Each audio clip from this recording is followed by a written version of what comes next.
September 11th was the jumpstart for what is now an accelerated agenda by the ruthless elite. It was a staged war pretext no different than the sinking of the Lusitania, the provoking of Pearl Harbor, and the Gulf of Tonkin lie. In fact, if 9/11 wasn't a planned war pretext, it would be an exception to the rule. It has been used to launch 2 unprovoked illegal wars, one against Iraq and one against Afghanistan. However, 9/11 was a pretext for another war as well, the war against you. The Patriot Act, Homeland Security, the Military Tribunals Act, and other legislations are all completely and entirely designed to destroy your civil liberties and limit your ability to fight back against what is coming. Currently in the United States, unannounced to most brainwashed Americans, your home can be searched without a warrant, without you being home. You can in turn be arrested with no charges revealed to you, detained indefinitely with no access to a lawyer, and legally tortured, all under the suspicion that you might be a terrorist. If you need a painted picture of what is happening in this country, let's recognize how history repeats itself. In February 1933, Hitler staged a false flag attack, burning down his own German parliament building, the Reichstag, and blamed it on communist terrorists. In the next few weeks, he passed the Enabling Act, which completely eradicated the German Constitution, destroying people's liberties. He then led a series of preemptive wars, all justified to the German people as necessary to maintaining homeland security.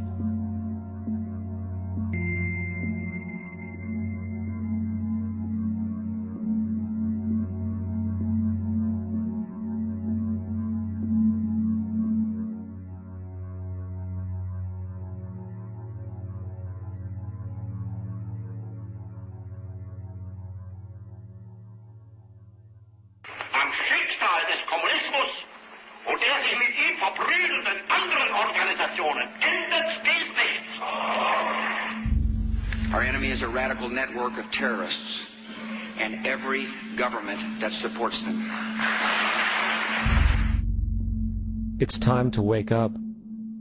The people in power go out of their way to make sure that you are perpetually misled and manipulated. The majority's perception of reality, especially in the political arena, is not their own. It is shrewdly imposed upon them without them even knowing it. For example, the public at large actually believes the invasion of Iraq is going badly, as sectarian violence doesn't seem to stop. What the public fails to see is that the destabilization of Iraq is exactly what the people behind the government want. This war is to be sustained so the region can be divided up, domination of the oil maintained, continual profits reaped for the defense contractors, and most importantly, permanent military bases established to be used as a launching pad against other oil-bearing, non-conforming countries such as Iran and Syria. For further implication that the civil war and destabilization is purely intentional, in 2005, 2 elite British SAS officers were arrested by Iraqi police after being caught driving around in their car shooting at civilians while dressed up as Arabs. After being arrested and taken to a jail in Basra, the British Army immediately requested the release of these men. When the Basra government refused, British tanks came in and physically broke out the men from the Basra prison.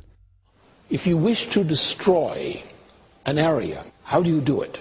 Well, there are 2 ways. You can go in there and bomb it and so forth, but that is not very efficient. What you do is you try to get the people in that area to kill each other and to destroy their own territory, their own farms. And that's what's been done in that area. The way in which you destroy an opponent is get him to destroy himself by dividing his ranks against one another. Then you feed both sides. You have agents feeding. In 2005, an arrangement between Canada, Mexico, and the United States was made. This arrangement, unannounced to the public, unregulated by Congress, merges the United States, Mexico, and Canada into one entity, erasing all borders. It's called the North American Union, and you might want to ask yourself why you've never heard of this. In fact, there is only one mainstream reporter who has actually heard of and has had the courage to cover this issue. The Bush administration's open borders policy and its decision to ignore the enforcement of this country's immigration laws is part of a broader agenda.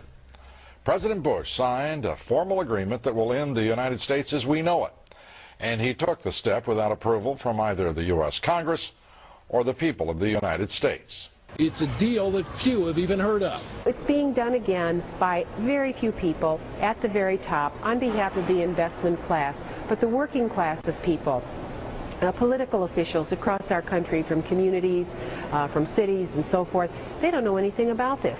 This isn't some trade agreement. It is a total removal of sovereignty from these countries, which will also result in a completely new currency called the Amero. Fall.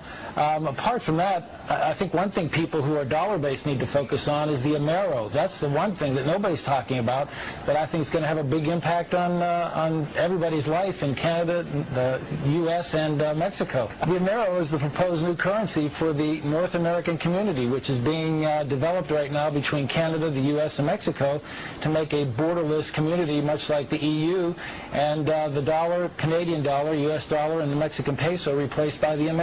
By default of this agreement, the American Constitution will eventually be obsolete. You would think that a situation like this would be on the cover of every major newspaper. That is until you realize that the people who are behind this movement are the same people behind the mainstream media, and you are not told what you're not supposed to know. The North American Union is the same concept as the European Union, the African Union, and the soon-to-be Asian Union, and the same people are behind all of them. And, when the time is right, the North American Union, the European Union, the African Union, and the Asian Union will be merged together, forming the final stages of a plan these men have been working on for over 60 years. A one-world government.